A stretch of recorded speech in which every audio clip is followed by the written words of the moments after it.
Welcome back to the 61st online episode of Peacetime, hosted every Sunday morning by Peace Point, with myself, Phra Nicholas Thanissaro, live streaming from our meditation center in London. Last time you saw me, we looked at blessing number 19 on putting temptations behind us. With the Dhamma talk today, we continue in our series on enlightened living to the next blessing in the preparation of mind subsection, that is, number 20 on restraint from drinking intoxicants. So today's session will run to about an hour and 10 minutes, starting with a 20-minute talk about the danger of alcohol and intoxicants. Then 30 minutes of meditation and 20 minutes on the benefit of abstention from intoxicants and how to get sober if you haven't done so already. The previous blessing concerned turning our back on temptations and unwholesomeness generally. At that time, if you remember, I said that we need to make a special case for alcohol and intoxicants, which are much harder to moderate than temptations more generally, because there is a physical dependency involved. That means that merely trying to reduce intake always risks a slippery slope of relapsing into a physical addiction. Contrary to the logic I'm trying to introduce today, the West is generally permissive towards alcohol consumption, seeing it as a substance primarily associated with relaxation and celebration. Most Westerners would balk at any suggestion that alcohol is an agent of mass destruction. However, consider some of the most recent national statistics from the CDC in America that tell us alcohol consumption contributed annually to 88,000 deaths in the US alone between 2006 and 2010. Alcoholism remains the third most common preventable cause of death after smoking and obesity. 14 to 20 million Americans have some history of their lives being disrupted by their relations with alcohol. An estimated 40% of Americans have been intimately exposed to the effects of alcohol abuse through a family member. The cost of excessive alcohol use in the US in 2010 was estimated at $249 billion, which works out at about $2.05 per drink. These costs can be subdivided into $179 billion in lost workplace productivity, $28 billion in medical expenses, $25 billion in criminal justice, and $13 billion in motor vehicle collisions. Finally, as many as 12,000 children born annually to drinking mothers in the US have mental and physical deficiencies as a result of their exposure to alcohol in utero. We turn a self-satisfied blind eye to the damage alcohol consumption actually brings to modern society. But perhaps by understanding how deeply alcohol is woven into Western culture, we can stay a little more savvy. In the West, before the popularity of tea and coffee in the late 18th century, alcohol was claimed to be one of the only hygienic drinks available. Although Judeo-Christian teachings prevalent in the West have never supported drunkenness, at Proverbs 31, they have portrayed alcohol consumption as a necessary coping mechanism in the face of social hardship, with the words, "Give strong drink unto him that is ready to perish, and wine unto those that be of heavy hearts. Let him drink and forget his poverty, and remember his misery no more." Furthermore, wine has even been incorporated into the most sacred of Christian ceremonies, the Mass or Eucharist. Historically speaking, the escalation in the seriousness of alcohol problems has been accelerated as the distilled liquor products have become more readily available on the market. Research as early as 1813 established a connection between alcohol consumption and liver disease, jaundice, wasting, and mental dysfunction. Indeed, alcohol consumption has not gone completely unopposed in the West.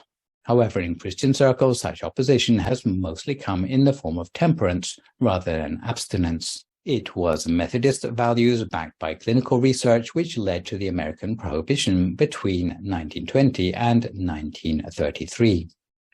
Because of its long history of acceptance in Judeo-Christian culture, alcohol remains deeply rooted in the Western definition of respectability. This is why, as we pursue our path through the blessings of life, whether in a Buddhist context or otherwise, we need to take a special care not to underestimate the danger of intoxicants, especially at a time when we are at a turning point in the legalization of the recreational use of cannabis, where we have vaping returning to public spaces and many people spending lockdown with a cocktail in their hand. Perhaps more than for the other blessings that we've studied, Westerners will find that the Buddha's teachings go against the grain of accepted social norms. Although we might like to hide behind phrases like drinking responsibly, from the point of view of Buddhists, unless you are planning on drinking milk, there is no such thing as responsible drinking. We have encountered abstention from intoxicants repeatedly on our journey through the blessings of life, as our road to ruin in blessings 6, 7, 13, and 14, as the 5th precept in blessing 9, and as a trade entailing wrong livelihood in blessing 18. The Buddha devotes an entire blessing to restraint from drinking intoxicants in blessing 20, not simply because of the damage alcohol does to one's physical health, but because if one doesn't abstain from alcohol definitively by this point in the blessings of life, one will have no chance to upgrade oneself in the direction of a blessing number 21 on avoiding recklessness in the Dhamma, or any virtues more subtle than this. If you consider self-discipline based on the 5 precepts, you will find that each of the 5 precepts are more or less independent from one another, except for the 5th. If you break any of the first 4 precepts, normally it will not cause any of the other precepts to be broken. However, if the 5th precept is ever broken, it increases the risk of breaking all the other 4 precepts. When you drink, you say more than you mean to. It brings out your latent promiscuity. You fail to see the harm in stealing things, and it exacerbates violence, because we lose our sense of shame.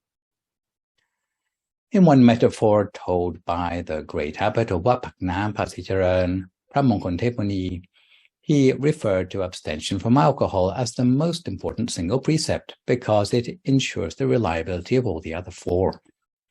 He related how the Buddha compared the first 4 precepts to the feet of an elephant, while comparing the 5th precept to its trunk. The elephant can only stand on its feet because it's able to feed itself with its trunk. In the same way, abstaining from alcohol is the important part of the 5 precepts. If you consume substances that make you heedless, before you realize it, you will break the other 4 precepts. This is why only when you are able to abstain strictly from intoxicants will you set yourself on a foundation of non-recklessness. For most people, no matter how bad their life problems are, if they aren't mixed up in intoxicants, they have a good chance of turning over a new leaf, because age will soon teach a person to curb their excessive behaviors of their youth. However, if they're still drinking, their behavior will regress into its old ways. The 5th precept is thus the most crucial, and arguably this is the reason why it appears as the final item on the precept list. If you ever hear anyone boasting that they can keep all the precepts except for the final one, take their claims with a pinch of salt. All 5 of their precepts are probably in jeopardy. Unfortunately, intoxicants don't discriminate, only settling for the poor, the uneducated, and the desperate. They can equally affect someone vital, brilliant, and filled with potential. Just an example of how addiction to drugs is even worse than alcohol.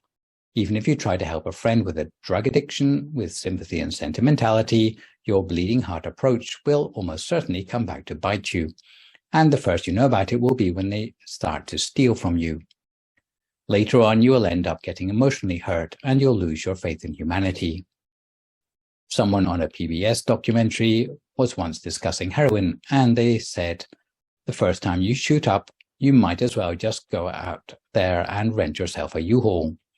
Bring it to your place, load up all your stuff, your house, your girlfriend, your friends, and everything. And you may as well lose all that stuff up front, get it over with, because guaranteed you will eventually. You may think you won't, but no one gets out unscathed. It's just a matter of time. And it doesn't have to be heroin. It could be any Class A substance, or it could be any one of the gateway drugs that lead down that path.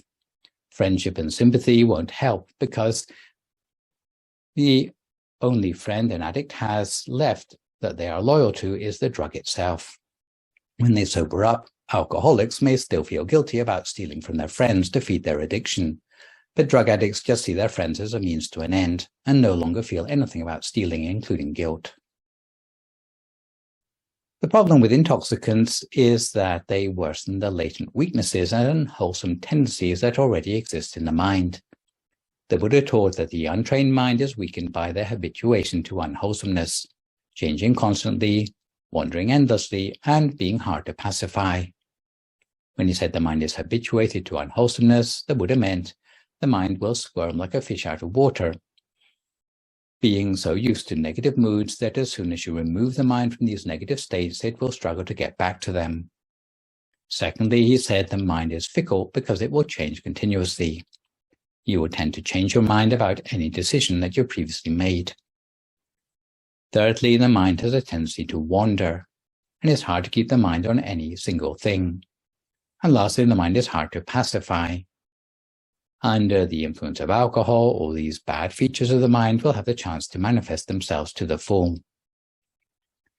And just before the teetotalers amongst you start to feel too smug, it should be pointed out that even if you are habitually as sober as a judge, it is difficult enough to perceive the true nature of life and the world without delusions. The Buddha taught that even if we don't smoke, drink alcohol, or abuse drugs, we are as good as drunk for most of the time, especially concerning the everlasting nature of our youth. We tend to think, I'm still young, I can still go out every night, I'm still beautiful, I can still turn the heads of the youngsters. Secondly, we tend to think that we will always be free of disease. Those who are healthy are wont to think that they will stay healthy forever and that abusing their health doesn't matter. Lastly, we tend to be unrealistic about the length of our lives. We tend to think that the likes of us doesn't die so easily. We tend to think we're still strong and that our time has not yet come. In fact, we're fooling ourselves. The Buddha called all such attitudes drunkenness, even though without drinking alcohol, people still think like this. If we do drink alcohol as well, then these attitudes will be all the harder to dispel. Intoxicants ought to use the Pali word majjapana. In this blessing, refer to anything absorbable by the body that clouds the mind. In general, this means alcohol, distilled or fermented, but it also refers to other substances such as tobacco and addictive non-medicinal drugs. It can mean liquids that are drunk or injected, or substances that are inhaled, or dried substances that are smoked. The Pali word sanyamo, used in relation to alcohol in this blessing, literally means being careful with regard to. In our context, however, being careful of intoxicating substances doesn't just mean using these substances with care. In all circumstances, it means total abstention from them. It's only in exceptional circumstances, such as medical use, that careful use of alcohol might be considered. Some religions which prohibit alcohol per se will not even allow their followers to use alcohol to clean a wound or preserve a corpse. However, Buddhism allows intoxicants to be used for medicinal purposes, for example, where alcohol must be used to extract the active ingredients of some herbal medicines. This excuse should not, however, be abused by those who put a teaspoonful of medicine in a bottle of alcohol to drink instead of putting a teaspoonful of alcohol in a bottle of medicine. Similarly, we know that such drugs as opiates are dangerous, but they may be used for medicinal purposes. However, to use them for non-medicinal purposes would be prohibited in Buddhism. This is the only reason why the term being careful in the use of is used instead of abstention. If your sense of discretion is good and your mind is clear, then you'll be able to know for yourself what is the appropriate use of these substances. This is why generally we abstain completely from the use of these substances and only use them with care in the case of medicinal use. In the Sigalovada Sutta, the Buddha taught that the damage arising from drinking alcohol, visible in this lifetime, includes destruction of wealth, friendship, health, reputation, honor, and intelligence. He said that it destroys your wealth because of the way it eats into your income from the day you start to drink. Damage to friendship may start with the idea that you're drinking to be sociable, but at the end of the night has drinking buddies breaking bottles over each other's heads. Damage to health, what the CDC refer to as long-term health risks, include high blood pressure, heart disease, stroke, liver disease, digestive problems, liver cancer, dementia, and depression. Damage to honor and reputation includes family and job-related problems, as well as unemployment. Damage to intelligence includes learning and memory problems, as well as poor school performance. These are all dangers of alcohol visible in the present lifetime. You may have noticed that people under the influence slur their speech, behave without inhibitions, cannot think straight, and cannot walk in a straight line, or may be reduced to crawling. Although these disadvantages are still apparent in the present lifetime. Without putting too fine a point on it, the Buddha predicted that the side effects of drink that we consider slightly comical cannot really be considered a laughing matter at all, because in lifetimes to come, they will carry over to become your permanent mode of existence, whether you are sober or not. So having stocked up on all the possible disadvantages coming from the consumption of intoxicants, we have come to time for a quick story before our meditation today. You may remember the rich merchant called Anathapindika, who was the major supporter of the Buddha and his contemporary. We had the story previously back in Blessing 12 about how Anathapindika bribed his son to go to the temple. So, despite his wealth and privilege, Anathapindika had to work hard to help dysfunctional members of his own family. Anathapindika also had problems with another nephew who had squandered 40 million of the family's fortune on his drinking habits, leaving him penniless. The said nephew turned up uninvited at Anathapindika's home, asking for some financial help. The nephew said he would use the money to invest in business, to set himself up in life. Anathapindika, in his characteristically compassionate style, was pleasantly surprised to hear his drunken nephew wanted to earn his living. And this story is a good illustration of the 3 strikes rule for helping extended family in Buddhism that we've already seen in Blessing number 17. Anathapindika agreed to give his nephew 1,000 and taught him a few tricks of the trade. The nephew thanked Anathapindika and wasted no time in going out with his friends and spending all the money on booze. Later, he came back to Anathapindika, saying that he had lost all his money in business due to lack of experience and asked for money again. Anathapindika pretended he didn't know what was going on, but this time gave his nephew only 500. Again telling him to invest it wisely. The shameless nephew spent all 500 on alcohol again. And for a third time the nephew returned to ask for more. Anathapindika gave him 2 pieces of coarse cloth instead of money, knowing the nephew would have to expend more effort to sell it. The nephew did sell the cloth, but again he spent all his proceeds on alcohol. He came back to Anathapindika for a 4th time with an outstretched palm. And this time Anathapindika had his nephew thrown out on the street. The nephew was now destitute and couch-surfed with everyone he could think of until eventually the nephew died in poverty. Anathapindika felt a pang of shame that he had himself to blame for his nephew's death. Was there something more that he could have done? He sought the advice of the Buddha, telling him the whole story. And the Buddha said that it was not only this lifetime that the nephew had been beyond help. In a previous lifetime, when the nephew had been given a wish-fulfilling cup, it still couldn't help to satiate his appetite. So it is no surprise that with Anathapindika's limited means, he couldn't be helped in the present lifetime. In conclusion, even if drinkers start out with advantages in life, they will eventually destroy the luck they already have. Even though Anathapindika's nephew had had the chance to help himself with free handouts from a millionaire, as a drunk, he didn't lift a finger to help himself. In other words, he was beyond help. Therefore, before helping someone, it's necessary to see whether they are going to use the money you give them to buy alcohol. Sometimes more money will destroy rather than help a beneficiary mixed up with the demons of alcohol. So this is why it's important to remain level-headed when seeking to help others in society. So now that we are a little more well-informed of the danger of alcohol and intoxicants, even in moderation in our lives, let's settle ourselves down for 30 minutes of meditation, which today is a recent live recording about benefits of meditation in the here and now. If at this time you would like to find a comfortable sitting position for yourself as you listen to my guidance.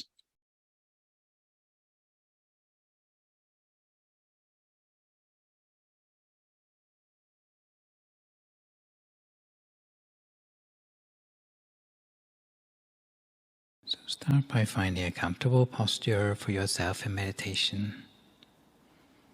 Closing your eyes very gently. You may be sitting on a meditation mat or on a straight back chair. But however you're sitting, make sure that you're properly supported.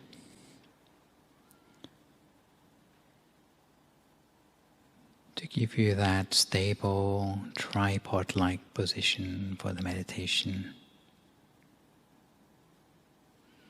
Try to bring your spine up nice and tall to energize yourself. Although you might allow your lower lumbar region to relax to its natural shape.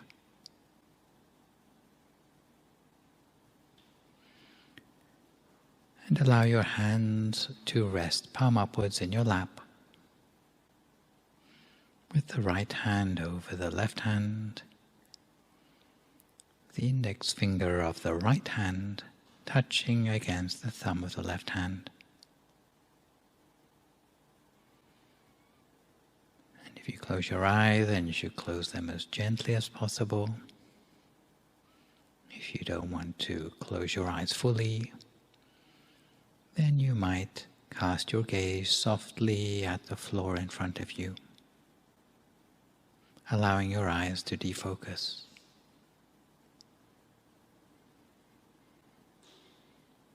And at this point, in order to start to relax our body, we invite a sense of softness to our face. Feel the folds of skin in our forehead relax. Feel the space between our eyebrows soften. Relaxing our eyelids. And you'll notice that even your eyes can relax themselves.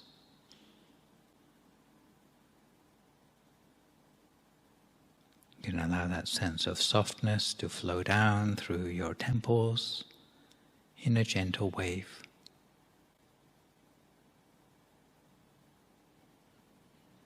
You find that your lips touch only very gently together as the mouth relaxes. The tongue softens within your mouth, and your jawline also softens.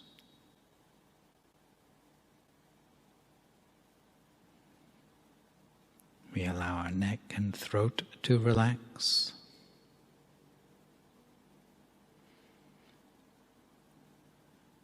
And let our shoulders drop away from our ears.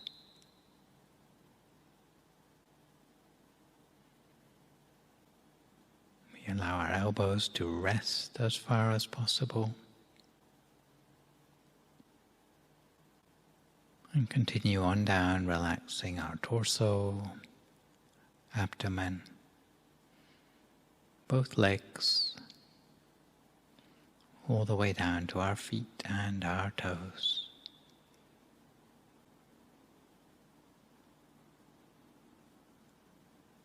And having relaxed our body, we can turn our attention inward,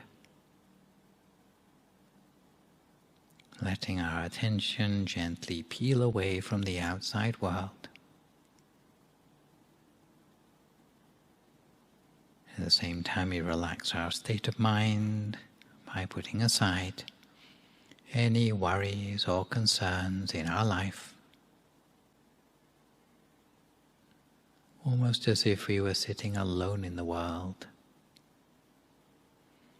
like a person with no past and no future,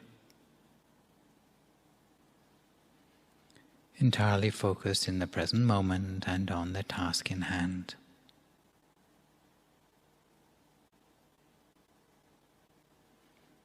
And within ourselves we might conjure up a sense of well-being, as if that well-being were made up of tiny particles inside ourselves. Particles of happiness and joy that seem to grow and spread to fill the whole space of our body and mind.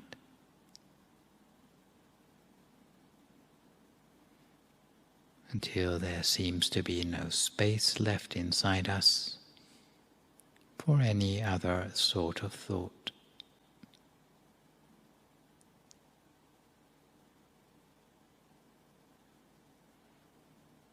And when we feel relaxed and refreshed, both in body and in mind, very gently, using no effort at all, we imagine our whole body to be nothing but an empty space or a hollow cavity. Or alternately, you might imagine your body has been transformed into a sort of a transparent bubble with nothing on the inside.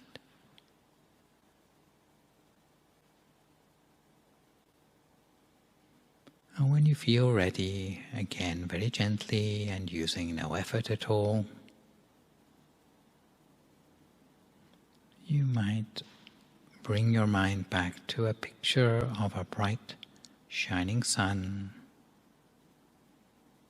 maybe yellow or golden in color, white or red.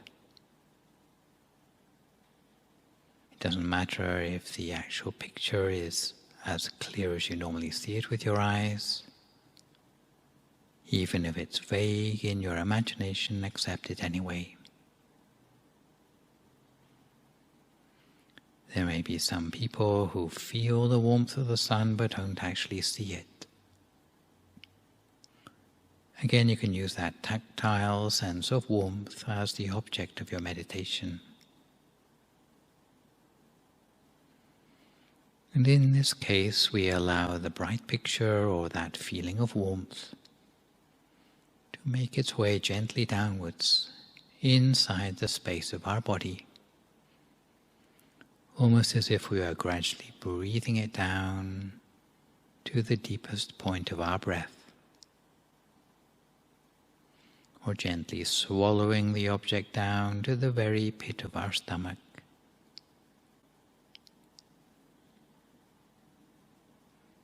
And once the bright object or the sense of warmth reaches that point in our abdomen, all we have to do is maintain it gently with a feather-light touch at the very center of ourselves. If we find our awareness wandering away onto other things, whether it be sounds around us or distractions, each time we realize, we just bring our attention back again to the center of the body as before. If the inner object disappears, we can conjure up a new one, and it's not a big deal. When we're new to meditation, we'll find our mind wanders often. But each time we bring it back, it'll become a little bit easier to keep it in place the next time round. Until before long, we'll find that our awareness is spending more and more time centered inside ourselves rather than wandering. At which point we'll start to have an intuitive feeling of the mind being able to stay at the center almost by second nature.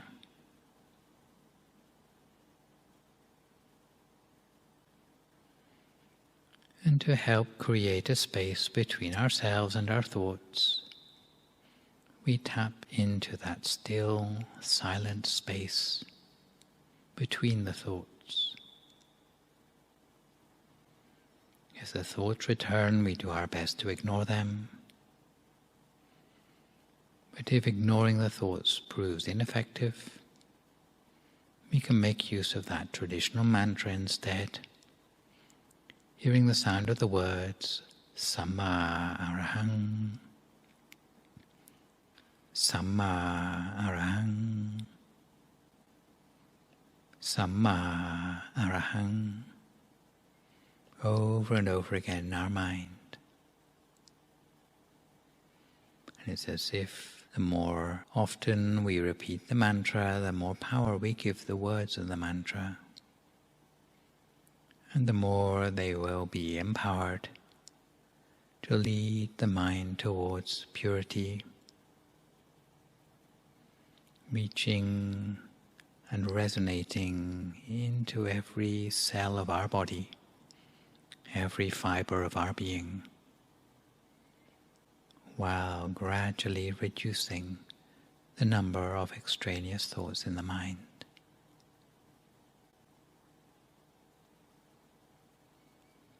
And with our meditation, as with any sort of exercise, practice makes perfect. We don't just exercise for exercise's sake, but we exercise for the benefits of strength or health in our everyday lives. And in the same way, we meditate not just for meditation's sake, but to impact our everyday lives in a positive way. And although there are long-term esoteric goals for meditation, such as awakening, enlightenment, these might be regarded as distant goals, which we can head towards, while for the interim focusing on benefits which are more in the here and now and more applicable to our everyday lives.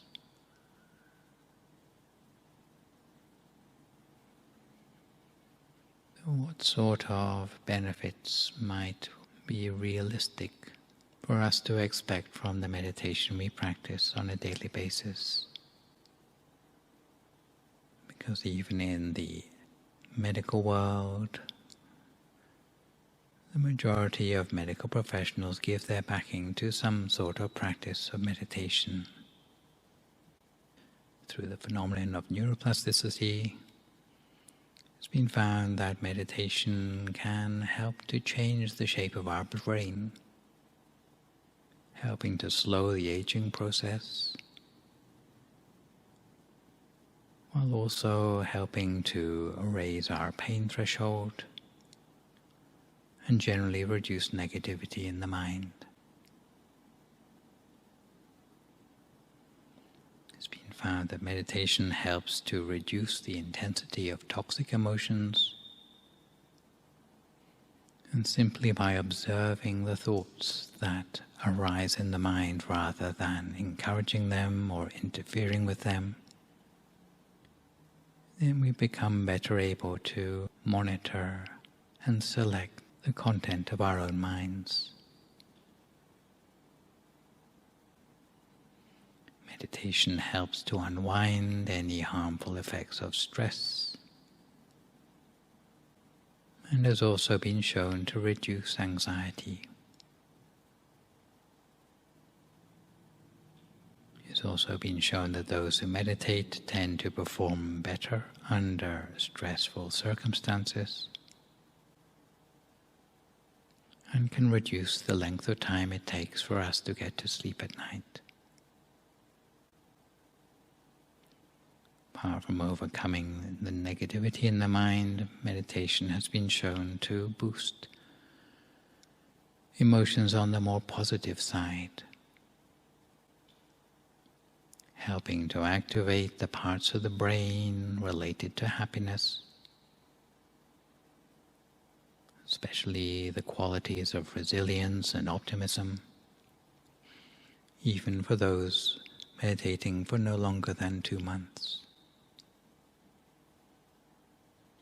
And meditation seems to enhance a sense of well-being in life, whether it be our perception of it or just life feeling generally better. giving us a greater sense of self-control, while maintaining a sense of brightness and alertness in our life. So all the benefits I've described today, although being a mere fraction of all the benefits seen in the here and now, for meditation, are all substantial reasons to bring some meditation into our day.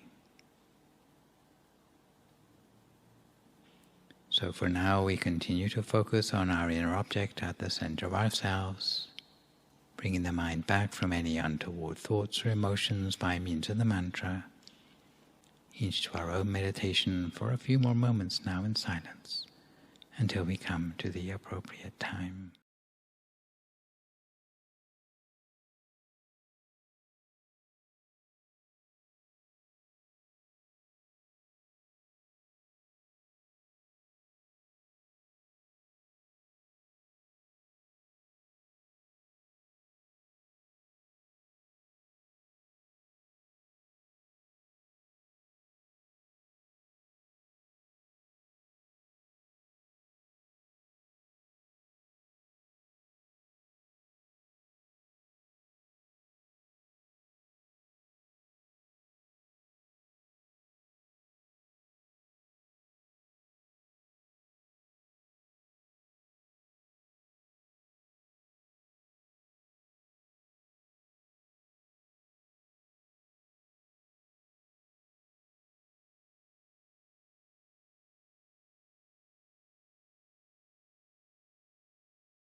Don't forget, if your mind wanders off onto other things, each time you realize, simply bring your attention back again to the center of your body as before, bringing it back for as many times as it takes to build up that sense of continuity between your awareness and the center of the body.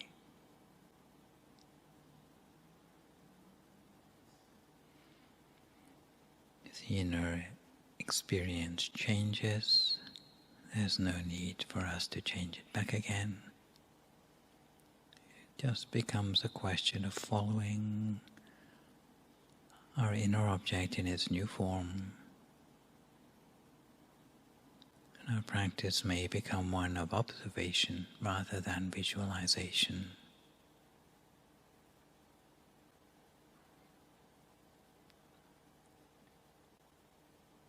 And the real art of meditation lies in learning how to be gentle with the mind, learning how to apply nothing more than the bare minimum of attention in order to keep our awareness in place.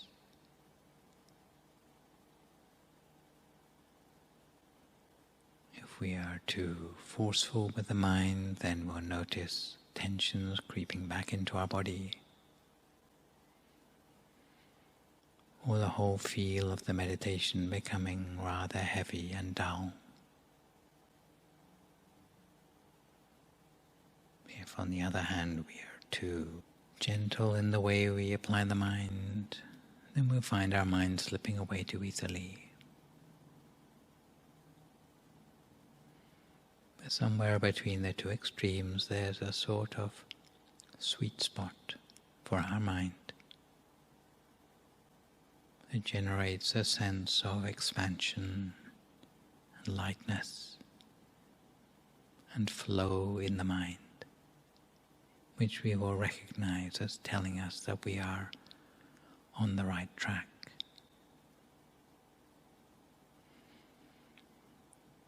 And if we can remember what it feels like to get that balance just right, then it will be easier for us to find our way back to the zone on subsequent meditations. But for now, we keep our mind on track lightly and gently, each to our own practice in silence for a few more moments now, until we come to the appropriate time.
As we're coming towards the end of our meditation,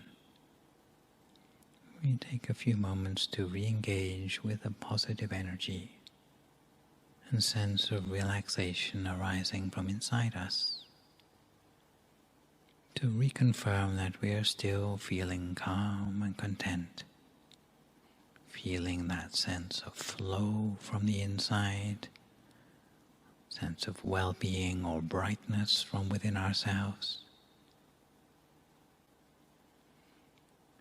That warm, fuzzy feeling that we might associate with doing the good things in our lives that we are proud of. We allow that inner experience, whether it be brightness, inner imagery, or a feeling of well-being, to coalesce into a bright, clear, crystal sphere inside of ourselves.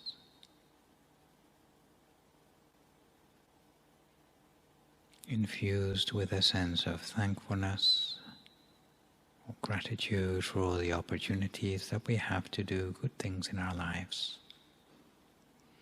for all the peace, energy in our lives.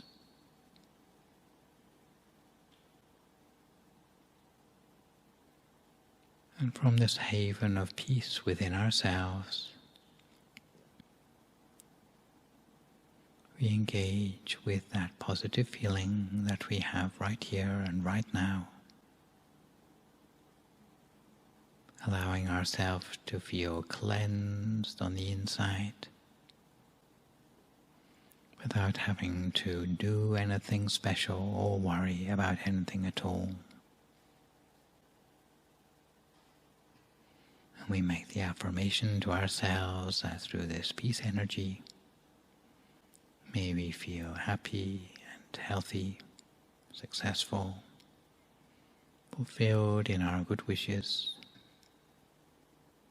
free from illness, danger, while being surrounded by warm, wise and loving people, while being inspired to remain upon the path towards the utmost happiness. And from the center of this peace energy, we allow our mind to become ever brighter, clearer and purer through our meditation,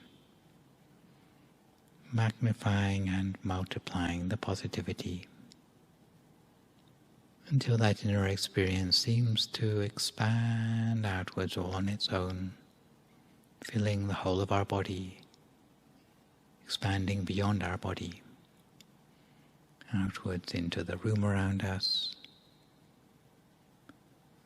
outwards to all the people and beings around us,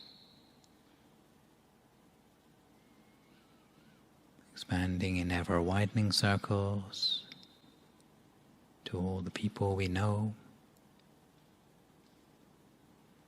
to all the sentient beings in our lives.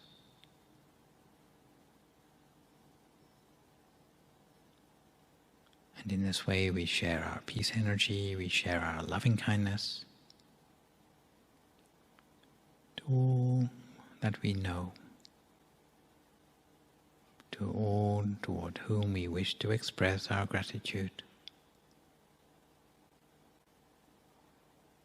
allowing our peace energy to flow outwards towards them in all directions, without exceptions, with the wish that those other sentient beings be well and happy, free from suffering, fulfilled in their good wishes, free from sorrow or sadness. We allow our loving kindness to expand in this way in ever-widening circles, across the whole neighborhood,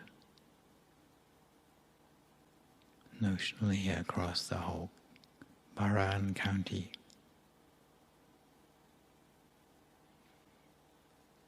across the whole country,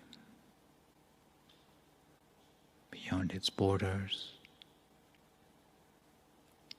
to the whole continent, eventually towards the continents of the world, covering the entire face of this planet,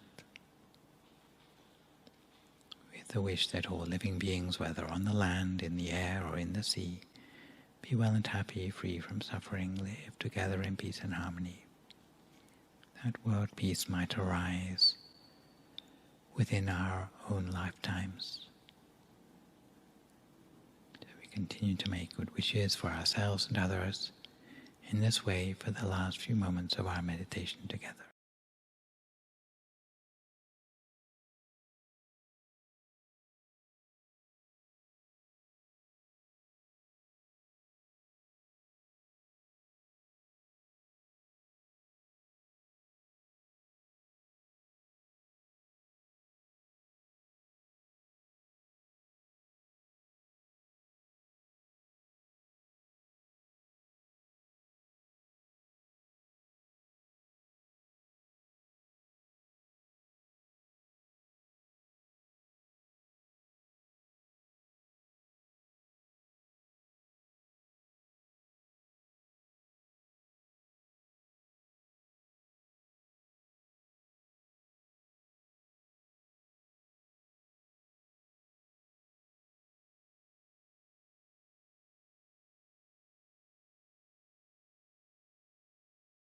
Sappa Buddhanupavena, Sappa Dhammanupavena, Sappa Sankhanupavena, Sattha Soti, Bhavantu Te. So if you'd like to come to the end of your meditation for today, you can gradually open your eyes again.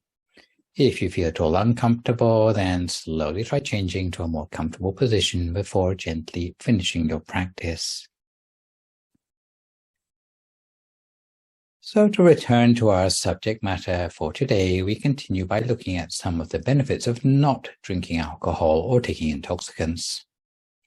The Buddha taught that if we avoid drinking alcohol, it will pave the way for the higher blessings ahead on the path, with advantages such as omniscience of events in the past, present, and future, mindfulness in all situations, a reliable conscience, non-recklessness, freedom from enemies, respect from others, happiness, appreciation of others' virtues, gratitude to others, generosity, pure precepts, wisdom, worldly and spiritual wealth, the ability to be a true refuge to oneself, and overcoming the subtle defilements in the mind to attain nirvana.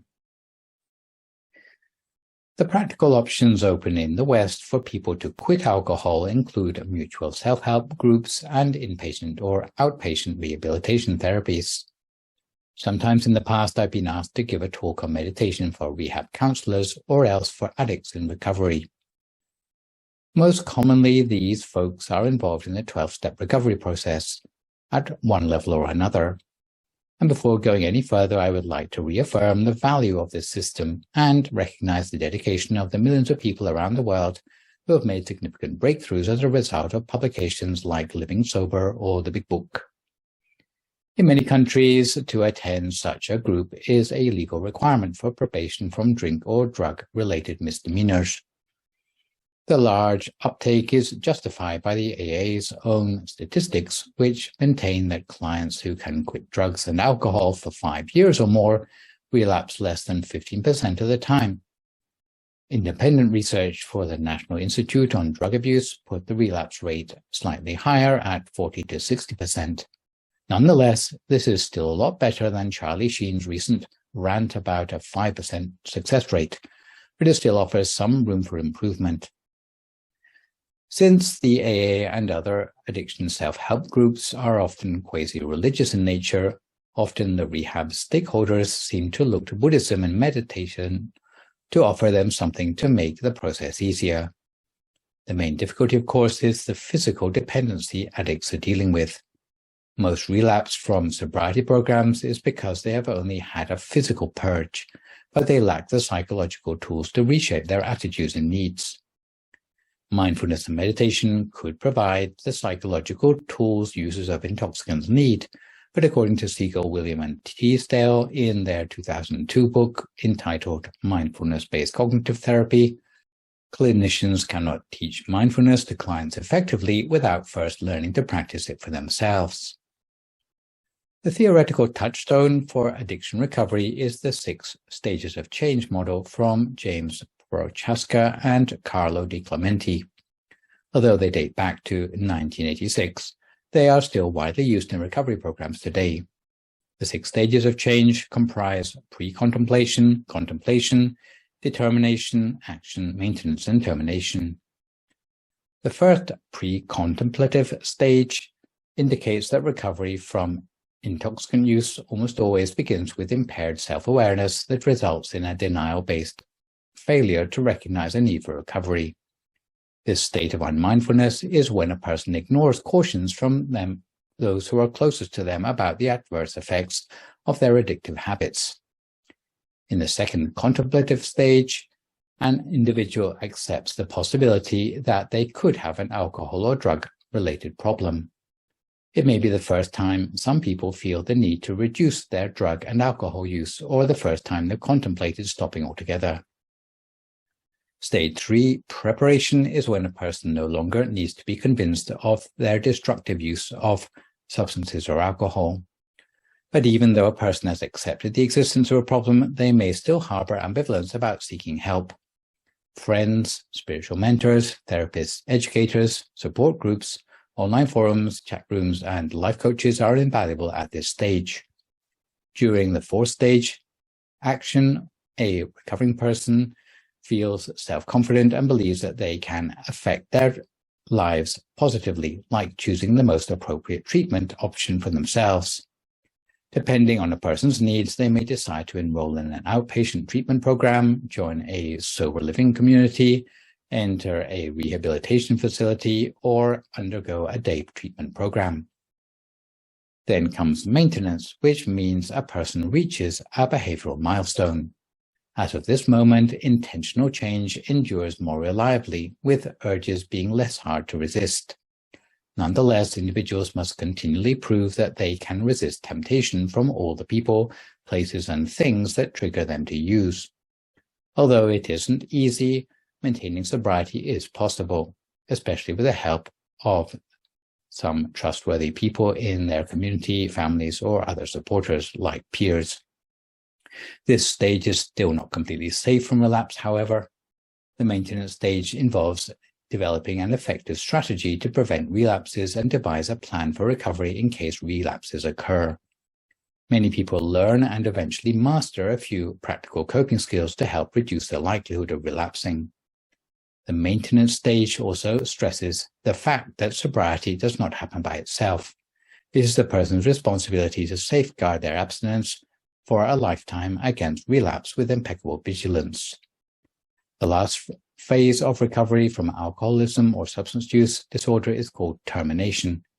Here, all the stages come together.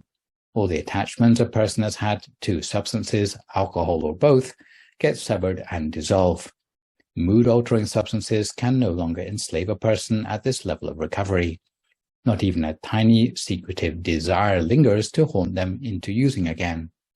At this stage, a person is abstinent and apathetic about old drinking habits or drug taking.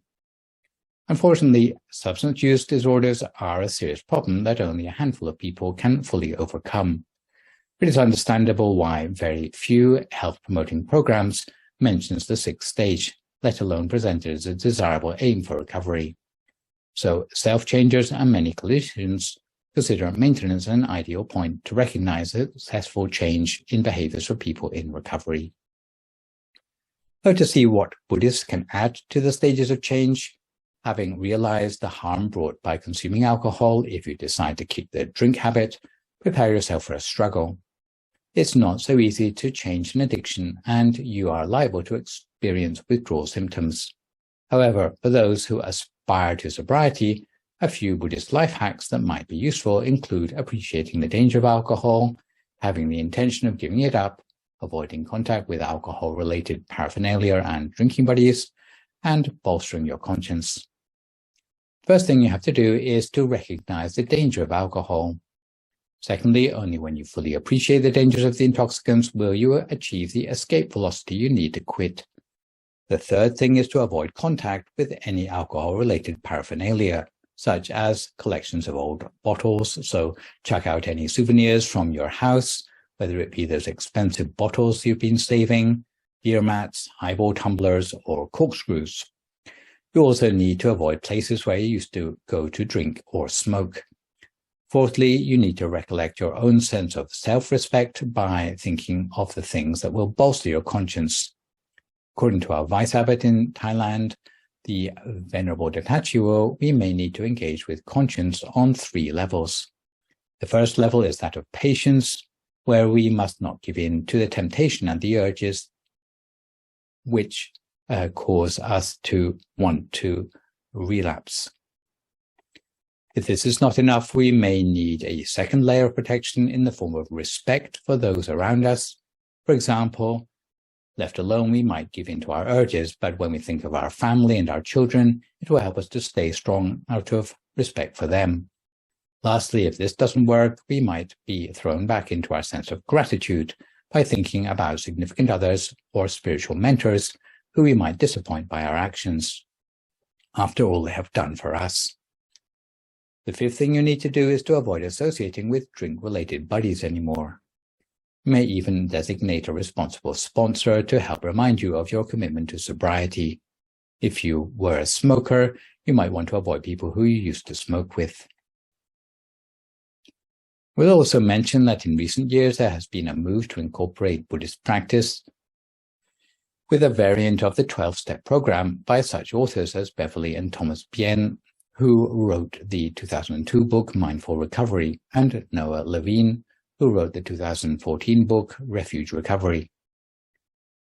In brief, Mindful Recovery is based on the premise that the abuse of drugs or alcohol is a kind of forgetfulness that tempts users with short-term pleasure, but in the long term adds to their suffering and pain, because the next morning they feel terrible and the difficulties from which they sought to escape only become worse, losing their capacity to appreciate and enjoy the many wonderful aspects of being alive.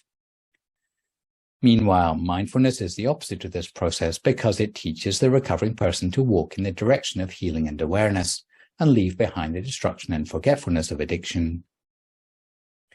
As for Noah Levine, he adapts the Four Noble Truths to rehab, seeing dependence on intoxicants as a form of suffering, and he even offers an eightfold path as an 8-step holistic alternative to the usual 12-step version. In our own Dhammakaya temple and its branches since 2004, we have been strictly teetotal for our congregations. Back in the day, and you can see me here as part of huge ceremonies we organized in Salford and in the south of Thailand in those days, we collected up everyone's residual alcohol, poured it down the drain in a big public ceremony, and smashed up the bottles in a sack. As for cigarettes, we put these on the bonfire. At the time, many Thai restaurants owned by our supporters went BYO, or banned alcohol from their premises, despite the loss of profit, under the premises of truly caring about the karmic retribution in the future of their clients, while trying to establish a more family-friendly atmosphere in their place of work.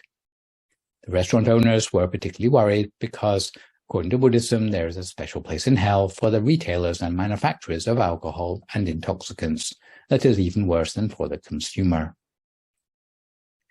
In conclusion, as meditators, we should be particularly gifted in shaking ourselves free of intoxicants because mindfulness is one of the best ways of facing the truth about ourselves. Instead of the severe imposition of rehab, where recovery strategies are purely secular, mindfulness allows clients to learn an urge surfing approach instead of struggling for and against violent feelings encountered. Mindfulness allows them to leverage acceptance of the feelings in the mind or sitting with our uncomfortable feelings in order to transform them. From the clinician's side, mindfulness also allows for deep listening to know which state of awareness they're dealing with for clients in rehab. So for today, I will finish off with a quick story from the time of the Buddha, sourced from the Surapana Jataka, about how alcohol managed to reduce a monk with mental powers to a monastic liability. Once upon a time, the Buddha was passing through an area called Badawatika. On the way, he met with some travelers coming the opposite direction. Out of concern for the Buddha, they wanted him not to go any further towards Ambatita, because at a hermitage there was a Naga serpent which had great powers and was highly dangerous. Because the serpent was of false view, it would certainly harm the Buddha. The Buddha ignored their advice, however, even though they pleaded with him 3 times not to go. Monastic communities set up camp in the forest not far from the hermitage of Ambatita, and they selected the Buddha's attendant, a monk called Sakata Thera, who was not yet enlightened but who was endowed with miraculous mental powers, to be the one to deal with the serpent. The elder entered the lair of the serpent and prepared a podium of grass, covered it with a mat, and sat there cross-legged for meditation. The fierce serpent saw the monk meditating and was annoyed by the imposition. The serpent was provoked to breathe smoke over the monk, but the monk was ready for the confrontation and deflected the smoke so that it blew back on the serpent. When the serpent saw the smoke had no effect on the monk, it changed to breathing fire over the monk instead. Normally anyone touched by the flames would immediately be reduced to cinders, except for those with exceptional mental powers. The monk used his powers again to deflect the fire back at the serpent until the serpent couldn't bear the heat any longer. The serpent felt so exhausted that it turned back into a normal snake. It was so embarrassed about not being able to conquer the monk that it started to lose some of its arrogance. Before, it had been so arrogant that it wouldn't listen to reasoning, but now it was more ready to listen. The monk gave the serpent a preaching and established it in the 3 refuges and the 5 precepts, thereby rendering it harmless. Afterwards, the monk returned triumphant to the monastic community. The Buddha remained at Bhadavatika for a few days longer and then continued towards the city of Kosampi with his community. The tale of Sakata Thera's heroic deeds went before him, and grateful citizens of Kosampi lined up at the roadside to greet the Buddha, Sakata, and the other monks. Having received the Buddha, many of the faithful went to visit the heroic Sakata Thera, who had overcome the mighty serpent by his mental powers.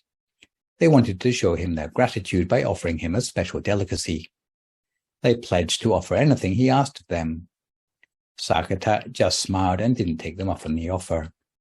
Unfortunately, there was a group of renegade monks, known as the Group of 6 or Chapakiya, who were renowned for breaking the monastic rules. They were always finding new ways to break the regulations, meaning the Buddha was constantly having to lay down new monastic rules. The Group of 6 thought to themselves, "We are monks like Sakata, but we don't have magical powers like him. Let's play a trick on Sakata and have some fun." They persuaded the citizens of that town to offer white liquor to Sakata, something which he had never tasted before. They praised the offering of alcohol to Sakata, saying it would be a special merit for those citizens. They said it would be an even more special merit to offer this rare substance to such an exceptional personage as Sakata Thera, especially when white alcohol is the most delicious drink you can find. Faithful asked, "Is that so? You've never heard that before." "Well, now you've heard it from us," said the Group of 6. Well, the citizens believed what the monks told them and were excited at the opportunity. They got their alcohol ready and waited for the opportunity to offer it to Sakata. Sakata ordained early in life and had never learned about the dangers of alcohol. The next morning, Sakata went on alms round as usual, and when he opened the lid of his bowl, the faithful were quick to fill his bowl with the best white alcohol they could find. Devotees were so proud to have found a special substance to offer to the heroic monk who had overcome the serpent. Sakata didn't pay any interest to the contents of his bowl. He had no idea what the substance was. He accepted alms from all comers. He was certain that the almsgivers would be responsible in the gifts they gave. If it wasn't proper, they would never offer it. Having finished his alms round, he sat down to eat the food from his bowl, and he had no idea that the alcohol had soaked into all his food. After lunch, Sakata's graceful deportment was reduced to dizzy staggering. He had a strange warm feeling in the stomach and collapsed at the city gate, lying there semi-conscious and mumbling incomprehensible nonsense. Once the Buddha had finished his alms round, he returned through the city gate, seeing Sakata lying on the ground. The Buddha had 2 monks help Sakata back to the temple. When they reached the temple, the monks laid Sakata down with his head pointing towards the Buddha out of respect for him. However, as soon as they let go of him, he wriggled, turning himself round so that his feet pointed at the Buddha, which is the height of bad manners in Buddhist culture. The Buddha said nothing, but he asked a rhetorical question, "Does Sakata still have respect towards the Buddha or not?" The monks replied, "No, he has no remaining respect, sir." The Buddha continued, "O monks, who was the monk so powerful that he could subdue the serpent at Ambatita?" The monks replied it was Sakata. "And how about now? Could Sakata even overcome a water snake?" "Not anymore," the monks agreed. Now you can appreciate that alcohol, apart from destroying one's wealth, reputation, health, and chance of spiritual attainment, can render powerless those who formerly had so much mental power that they could subdue a powerful serpent. Therefore, I do say that the taste of alcohol is the kiss of death. It is so harmful that it can render a mighty monk useless.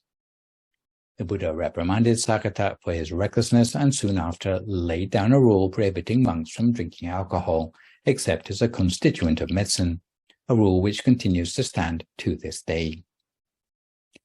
So this session, I have introduced to you Blessing 20 on abstaining from intoxicants.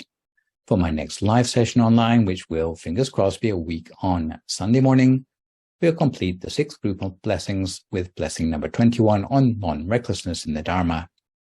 For good measure, I'd like to remind viewers that you can email your questions about meditation or what you've heard in the lecture to the email address that you can see spelled out on the slide, and I will do my best to answer those on my next session. In the meantime, try to avoid recklessness or complacency as we continue to deal with the knock-on health and social effects of the pandemic. Maintain a positive mood, speak only positive words, forgive others, extend good wishes to others, and meditate daily. Hopefully, as a result of today's session, you will understand that although drinking in moderation is thought acceptable in Western society, it is not compatible with Dhamma practice. But complete abstinence from intoxicants is necessary for our mind to reach towards enlightenment. So for today, this is me, Phra Nicholas, signing off for now. So long, folks, and stay safe.